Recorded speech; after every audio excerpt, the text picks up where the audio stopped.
Hello hello hello मेरे प्यारे बच्चों, कैसे हैं आप लोग? अच्छे हैं? अच्छे रहिए, घर पे रहिए, सुरक्षित रहिए और पढ़ाई भी करते रहिए। चलिए आज हम कुछ नया सीख लेते हैं, लेकिन इससे पहले हम आपका स्वागत करते हैं आपके अपने चैनल मोशन बायोलॉजी में। आज की क्लास में स्टूडेंट जो है हम जो पिछली क्लास में हम लोग जो भी हेडिंग पढ़ा था, जिसमें हमने पढ़ा था गर्भ निरोधक विधियां, उस विधियों में हम लोगों ने आप लोगों को याद होगा तो जिसमें आईयूडी यानी कि इंट्रा यूटेराइन डिवाइस के बारे में समझा था। और ये एक ऐसी विधि है जिसमें जो गर्भाशय के अंदर कॉपर टी, कॉपर 7 इनका उपयोग करके जो है स्पर्म को ओवम के साथ फर्टिलाइजेशन करने से रोका जाता है ना बच्चों?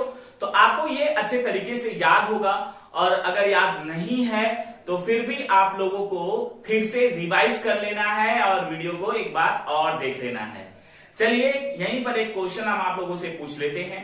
आप लोग हमें औषधि रहित आईयूडी के 2 नाम बताएंगे और साथ में हार्मोन मोचक आईयूडी के 2 नाम बताएंगे, यानी 4 नाम आप हमको बताएंगे। एक बताएंगे औषधि रहित आईयूडी के नाम, मतलब 2, ठीक है। और उसके बाद 2 नाम आप हमको कौन से बताएंगे? हार्मोन मोचक आईयूडी के नाम बताएंगे। तो ये 2 क्वेश्चन है आपके, जो कमेंट में देना है। हम सबके कमेंट्स पढ़ते हैं, एक एक लोगों के कमेंट्स पढ़ते हैं, जिसमें बहुत सारे स्टूडेंट जो है अपना सही आंसर देते हैं, जिसमें हम कई नाम बता रहे हैं आप लोगों को। जो बच्चे लगातार अपने क्वेश्चन का आंसर देते हैं, जैसे में कौन है? अलका राय, जिद्दी गर्ल, आराधना यादव, उसके साथ प्रिया सरोज, पम्मी तिवारी, सृष्टि यादव, और उसके बाद ताशीन अंसारी, राहुल सोनकर, और उसके साथ साथ अंशिका और आरती मौर्य। इन सारे स्टूडेंट और भी बहुत सारे स्टूडेंट हैं, आई थिंक हम उनका नाम भूल गए, है ना? आई एम सॉरी अगर भूल गए हो। तो मैक्सिमम लोगों को हमने कवर किया है, जो लोग कंटिन्यूअस जो है अपना आंसर देते हैं बच्चों। तो अच्छा लगता है, आंसर देते हैं आप लोग, और हमें भी समझ में आता है कि जो पढ़ा रहे हैं आप लोगों को वो बिल्कुल अच्छे तरीके से समझ में आ रहा है ना? तो बिना देरी किए हुए स्टूडेंट हम आज की क्लास स्टार्ट करें, और आज की क्लास में हम जो है इंपॉर्टेंट पॉइंट को डिस्कस करेंगे। और आपको पता है कि पिछली क्लास कितनी इंपॉर्टेंट थी, हमें एक एक पॉइंट को हम समझाए वहां पर, है ना? तो जो लोग नहीं देखे हैं वो जाकर वहां पर देखें उसको। और जिन स्टूडेंट को नोट्स चाहिए वो डिस्क्रिप्शन में जाएगा, वहां पर टेलीग्राम का लिंक है, वहां पर डायरेक्टली आप टेलीग्राम पर पहुंचेंगे। वहां 4 चैप्टर का जो है आप लोगों को पीडीएफ के फॉर्म में नोट्स मिल जाएगा, आप वहां से उसको नोट कर सकते हैं, या फिर मेरे साथ लगातार जो है आप लोग अपने कोर्स को कवर कर सकते हैं, है ना?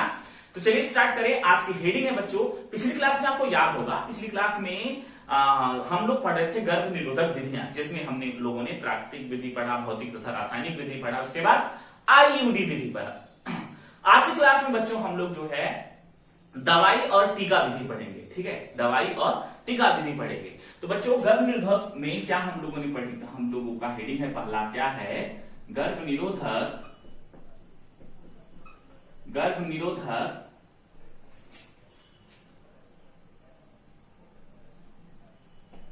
दवाई विधि।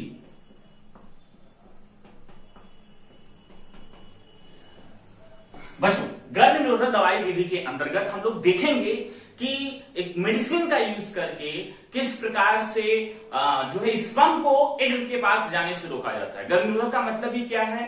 कि स्पर्म को एग को फर्टिलाइज करने से रोका जा सके, ठीक है? यही तो है ना गर्भ निरोधक का मतलब, है ना? पता है ना आप लोगों को? तो बच्चों ऐसा क्यों होता है? जो दंपति ये चाहती है कि उसको अभी जो है लड़का पैदा न हो, तो ऐसी स्थिति में ये जो है इस विधि का प्रयोग किया जाता है, गर्भ निरोधक विधि का, जिसमें हम कई प्रोसेस के बारे में पिछली क्लास में डिस्कस कर चुके हैं। आज की क्लास में स्टूडेंट हम इस प्रोसेस के बारे में डिस्कस करने जा रहे हैं कि कौन कौन सी मेडिसिन होती है जो रोकती है एग को फर्टिलाइजेशन करने में, है ना? तो बच्चों आपको पिछली क्लास जो भी याद थी, अगर नहीं भी याद है कोई बात नहीं, फिर भी आज की क्लास आराम से देखिए, पिछला आप जरूर जाकर देख लीजिए, ठीक है? तो गर्भ निरोधक विधि में, दवाई विधि में सबसे पहली विधि हम बच्चों हम पढ़ेंगे पिल्स, ठीक है? कौन सी? पिल्स,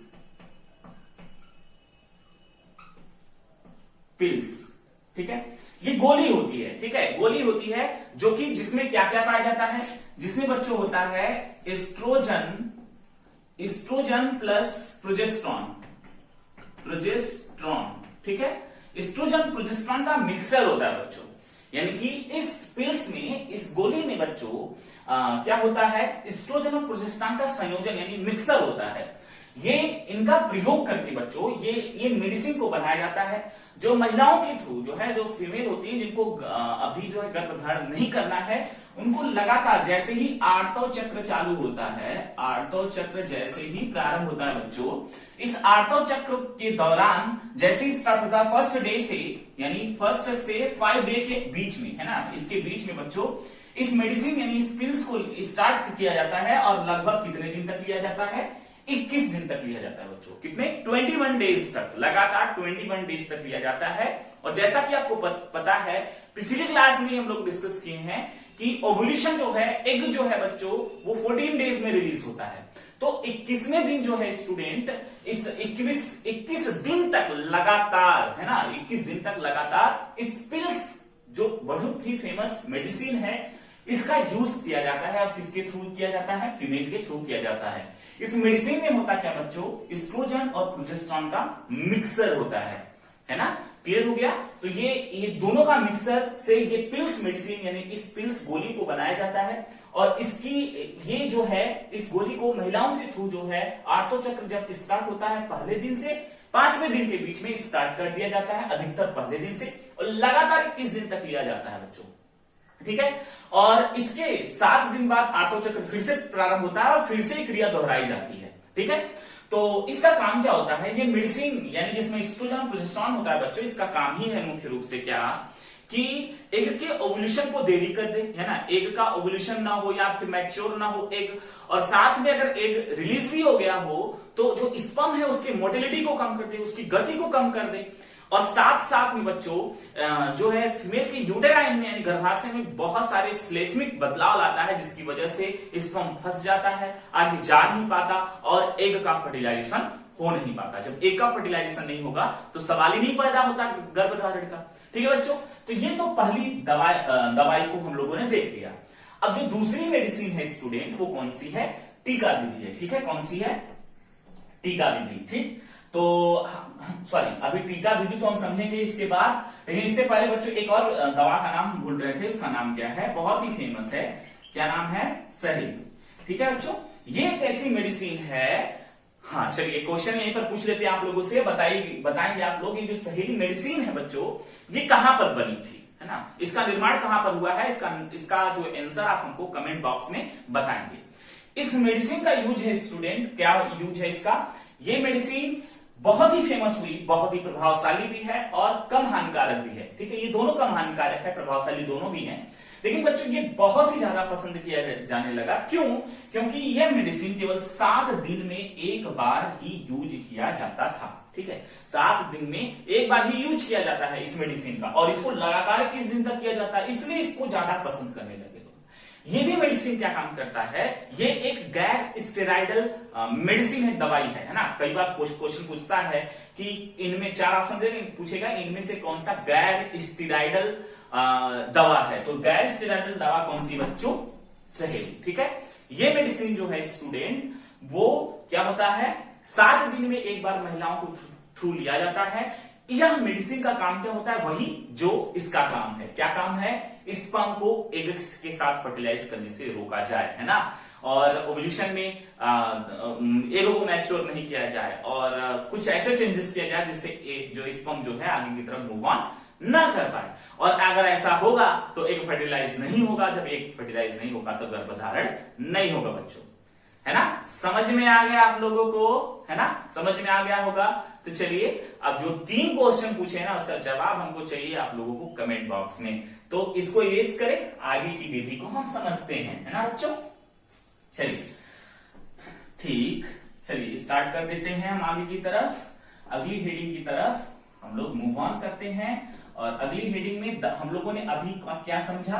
अभी हम लोगों ने समझ लिया है दवाई विधि, अब हम समझेंगे टीका विधि। ठीक है बच्चों, टीका विधि यानी गर्भ निरोधक में अब हम समझने जा रहे हैं कि टीका का प्रयोग करके किस प्रकार से गर्भधारण जो फीमेल है वो नहीं कर सकती है, या जो दंपति है वो नहीं चाहती कि वो भी बच्चे को जन्म दे, तो इन सारी विधियों का प्रयोग कर सकती है। लेकिन इसमें एक और विधि है, कौन सी? गर्भ निरोधक विधि। इस विधि में बच्चों बड़े ध्यान से फोकस करिएगा, केवल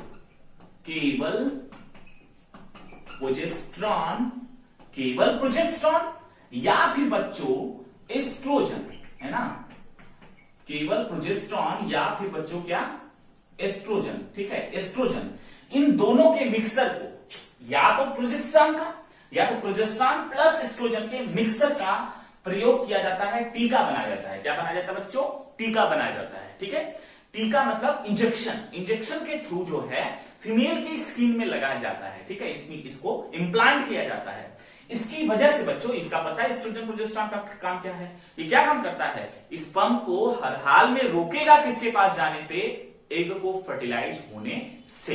लेकिन बच्चों ये जो मेडिसिन, ये जो टीका का प्रयोग किया जाता है, ऐसा माना जाता है बच्चों कि अगर मे बी अगर स्पर्म जो है एग को फर्टिलाइज कर दिया, है ना, स्पर्म इधर एग है और स्पर्म आया और उसको फर्टिलाइज कर दिया। जब स्पर्म इसको फर्टिलाइज कर दिया बच्चों, तो इस टीका विधि का प्रयोग किया जाता है। यानी इस विधि के अंतर्गत बच्चों होता क्या है कि फीमेल के स्किन के अंदर इसको इंजेक्शन के थ्रू या टीका के इंजेक्शन के थ्रू ही इसको क्या कहते हैं? इम्प्लांट किया जाता है। और जिसके वजह से क्या होता है बच्चों कि अगर एग फर्टिलाइज भी हो गया हो तो लगभग ये माना जाता है कि इस विधि में 72 घंटे तक ये बहुत ही कारगर विधि है, टीका विधि, जिसमें प्रोजेस्टेरॉन और एस्ट्रोजन का मिक्सर या केवल प्रोजेस्टेरॉन को इंजेक्शन के थ्रू क्या किया जाता है? फीमेल के बॉडी में लगाया जाता है, ठीक है बच्चों। तो ये 72 घंटे तक कारगर होता है। मतलब अगर एग फर्टिलाइज भी हो गया हो तो 72 घंटे तक उसको इम्प्लांट होने से रोका जा सकता है। मतलब कि एग जो है बच्चों वो इम्प्लांट ना हो तब इम्प्लांट नहीं होगा तो गर्भ मतलब जो बेबी है वो नहीं बन पाएगा। तो 72 आवर्स तक उसको रोका जा सकता है। और इसका बहुत ज्यादा प्रयोग किया गया बच्चों, किसमें? इसको इसलिए बनाया गया कि अगर इन द केस जो रेप केसेस होते हैं, बलात्कार केसेस होते हैं, अगर उस दौरान अगर जो फीमेल है अगर उसमें एक फर्टिलाइज हो जाए तो बहुत ही ज्यादा, जानते हैं समाज में कितनी गलत हरकतें हैं, तो इसे रोका जा सकता है किस विधि से? टीका विधि से बच्चों। तो 72 घंटे तक उसका प्रयोग करने की वजह से वो जो है रोका जा सकता है, ठीक है स्टूडेंट। अब हम आपको बात करते हैं आगे की तरफ कि इसका और भी प्रयोग किया गया कब? जो कर सकते हैं असुरक्षित जो है यौन संबंध बनाने के बाद भी टीका विधि का जो है प्रयोग बहुत तेजी के साथ स्टूडेंट किया गया, ठीक है। और ये 72 घंटे तक एग फर्टिलाइज, अभी तो हमने जितना पढ़ा एग को रोका जा रहा था फर्टिलाइज होने से, लेकिन यहां पर बच्चों हो गया हो अगर एक फर्टिलाइज तो उस दौरान 72 घंटे के भीतर अगर इस केवल प्रोजेस्टेरॉन का इंजेक्शन या फिर एस्ट्रोजन के दोनों को मिक्सर करके अगर लगा दिया जाए तो एग जो है अगर फर्टिलाइज भी हो गया है तब भी वो डिस्ट्रॉय हो जाएगा, ठीक है स्टूडेंट, समझ में आ गया होगा। तो चलिए हम इसको क्या कर देते हैं? इरेज कर देते हैं, है ना। चलिए इरेज कर देते हैं इसको और अगली हेडिंग की तरफ हम लोग जो है बच्चों मूव ऑन करते हैं, है ना। अगली हेडिंग की तरफ मूव ऑन करते हैं। अगली हेडिंग हमारी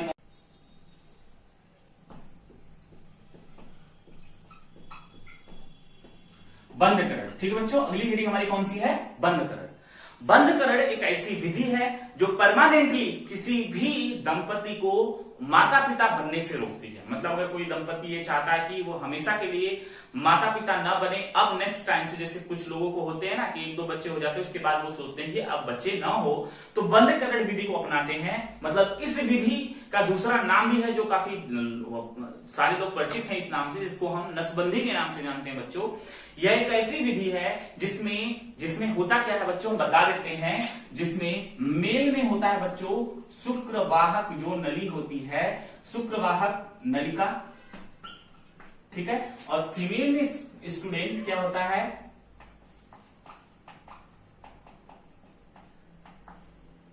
डिंबवाहिनी नलिका। मेल में शुक्रवाहक नलिका और फीमेल में डिंबवाहिनी नलिका।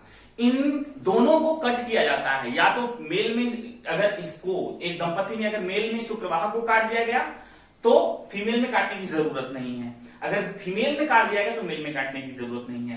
तो अक्सर ये देखा जाता है कि फीमेल में ही ऐसा किया जाता है, जिसमें डिंबवाहिनी नलिका को काटकर क्या कर दिया जाता है, बांध दिया जाता है, जिससे स्पर्म आगे की तरफ मूव ऑन नहीं करता है और जिससे एग फर्टिलाइज हमेशा के लिए नहीं, ये हमेशा के लिए परमानेंटली हो जाता है। और इसको वापस अगर वो दंपति चाहे कि उसको लड़का हो जाए तो ऐसा पॉसिबल नहीं होता। यानी कि सीधा सीधा मतलब हम बता दें, बंध्यकरण एक ऐसी विधि है जिसमें नर में, ठीक है, नर में शुक्रवाहक नलिका या फिर जो मादा है उसमें डिंबवाहिनी नलिका को कट करके यानी चीरा लगाकर कट करके उसको बांध दिया जाता है।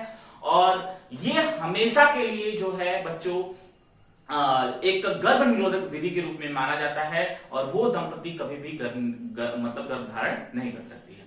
अब एग्जाम में क्वेश्चन कई बार पूछा गया है, तब के लिए आप क्या लिखेंगे? तब के लिए आप सिंपली लैंग्वेज में, आप अपने लैंग्वेज में लिखिएगा कि बंध्यकरण एक ऐसी विधि है जिसमें नर में शुक्रवाहक नलिका और मादा में डिंबवाहिनी नलिका को कट करके बांध दिया जाता है, जिससे स्पर्म एग को फर्टिलाइज नहीं कर सके।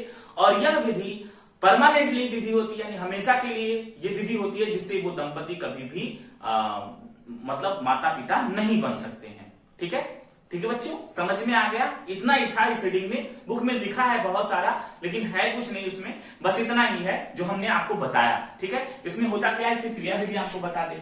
आपको याद होगा बच्चों, हम लोग पिछली क्लास में जो है फीमेल रिप्रोडक्टिव क्लास मतलब जो इससे पहले का चैप्टर पढ़े हैं उसमें फीमेल रिप्रोडक्टिव पार्ट्स को पढ़े थे।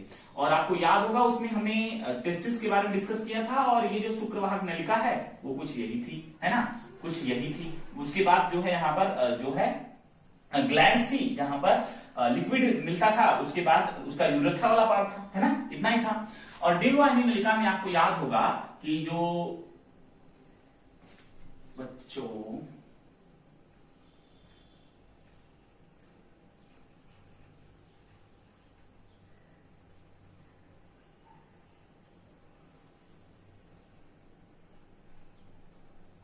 यहां पर शॉर्टली एक फिगर ड्रॉ कर देते हैं।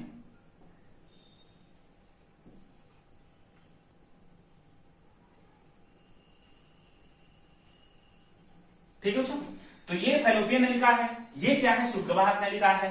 तो इस बंध्यकरण की विधि में, जिसको दूसरे नाम से भी जानते हैं, गांव में नसबंदी के नाम से जानते हैं, इसमें होता क्या बच्चों, यहां से कट लगाया जाता है। जैसे कहीं भी इस शुक्रवाहक नलिका में कहीं से कट लगाकर इसको क्या किया जाता है, इस नली को मोड़कर यहीं पर बांध दिया जाता है।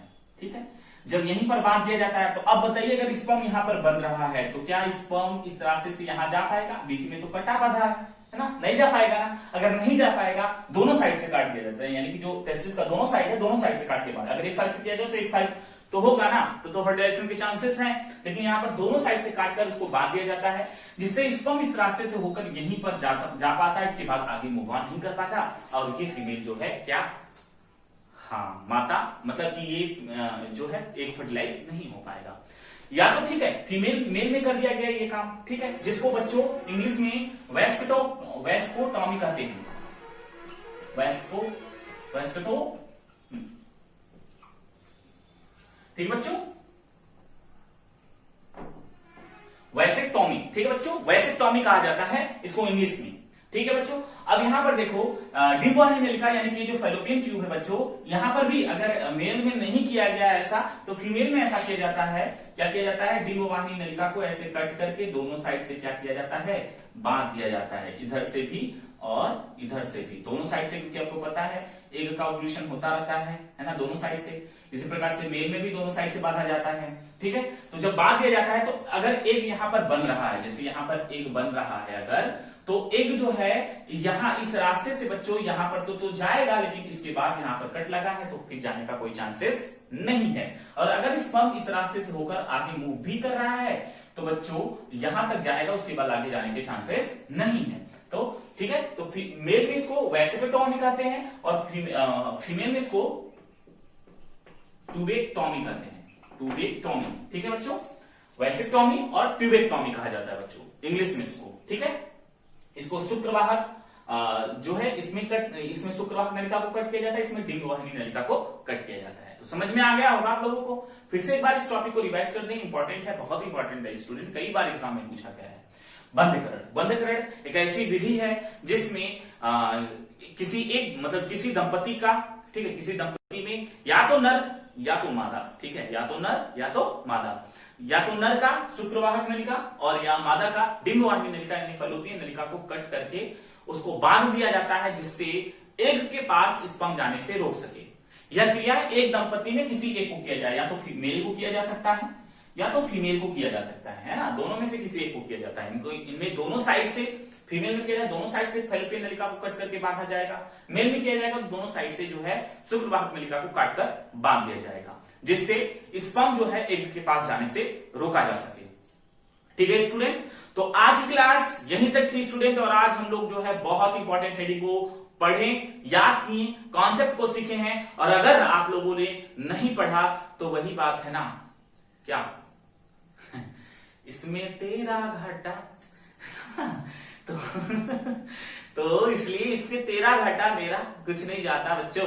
तो बार बार वही है कि एक बार और भी गाए थे, इस गाने को बार बार गाते रहेंगे, क्योंकि इसमें इसमें तेरा घाटा मेरा कुछ नहीं आता है स्टूडेंट, क्योंकि मेरा काम है पढ़ाना, मैं पढ़ा रहा हूं। अगर आप लोग अगर प्रतिबद्ध हैं तो पढ़ रहे होंगे और नोट्स बना रहे होंगे, और हमें चाहिए क्या, एक टॉपर हमारे बीच से। और बहुत ही जल्द आपको पता है रिजल्ट आने वाला, और हम आपको बताएंगे कि इस बार स्टूडेंट ने जिनको हमने पढ़ाया था वो बायोलॉजी में कितने मार्क्स अर्जित किए हैं, है ना, कितने ज्यादा मार्क्स अर्जित किए हैं, कितने कम मार्क्स अर्जित किए हैं, तो ज्यादा ही करेंगे बच्चे हैं। और साथ में स्टूडेंट ये भी बताएंगे, क्योंकि चांसेस कम बनते हैं, क्योंकि इस बार का पेपर तो पता नहीं कैसे कैसे चेक हुआ है, अब तो रिजल्ट आने के बाद ही पता चलेगा। लेकिन अच्छे खासे स्टूडेंट थे जो कि अच्छा खासा मार्क्स लाए होंगे, पता नहीं, अभी तो रिजल्ट आना बाकी है। तो बातें यहीं पर खत्म करते हैं, और पढ़ाई करते रहिए, साथ में बने रहिए। और अगर आप नए हैं तो वीडियो पसंद आया तो लाइक शेयर अपने दोस्तों को शेयर करिए। ये तो गलत बात है ना, आप पढ़ाई करते हैं अपने दोस्तों को नहीं बताते, यार दोस्ती किस बात की, दोस्तों को बताइए कि वो भी अपना कोर्स कंप्लीट कर ले। और साथ में क्या करना है, नए हैं तो सब्सक्राइब करके बेल आइकन दबा दे, ताकि आपको नोटिफिकेशन समय से मिल सके। रोज शाम 7 बजे आपकी क्लासेस लाइव आप यहाँ पर पढ़िए और एंजॉय करिए। लॉकडाउन खत्म है ना, लॉकडाउन खत्म मतलब आप एंजॉय करिए। और बच्चों यहाँ पर एक बात और क्लियर कर देना चाहते हैं, जो स्टूडेंट प्लीज अगर आप लोग जो है अभद्र कमेंट्स चैट करेंगे तो यार थोड़ा सा समझिए, आप देश के भविष्य हैं, ऐसा क्यों करते हैं? आप पढ़ने आते हैं यहाँ पर, है ना, गाली देंगे किसी को, कुछ करेंगे तो क्या मतलब है यार? थोड़ा दिमाग लगाइए, कम से कम अपना ध्यान रखिए, अपना नहीं तो अपने मम्मी पापा का तो मान सम्मान का ध्यान रख सकते हैं, यही आपके मम्मी पापा सिखाते हैं। आप किसी को आकर गाली दीजिए यार, दिमाग होना चाहिए यार, कम से कम कुछ अच्छा नहीं कर सकते तो बुरा मत करिए किसी को गाली देने से क्या मिल जाएगा आप लोगों को। तो प्लीज आप लोग जो है इस प्रकार से बिहेव मत करिए जिससे हमें बुरा लगे। तो बुरा लगेगा यार, स्वाभाविक सी बात है, हम आपको पढ़ा रहे हैं, आप स्टूडेंट होकर गाली देंगे यार, हद है ना। तो प्लीज आप लोग ऐसा मत किया करिए। आप लोग अच्छे स्टूडेंट, हमें पता है बहुत सारे ऐसे अच्छे स्टूडेंट हैं, कुछ अराजक तत्व जो है बाहर से आ जाते हैं जो कि आप लोगों को परेशान करते हैं। तो कोई बात नहीं, वो अराजक तत्व जो होते हैं वो परेशान करने ही वाले होते हैं, वो पढ़ने वाले नहीं होते हैं। तो आप लोग तो पढ़ रहे हैं, बहुत अच्छा लगता है। तो प्लीज क्या करना है, लाइक शेयर सब्सक्राइब। और आज की क्लास यहीं तक। Thank you so much, thanks for watching, I love you.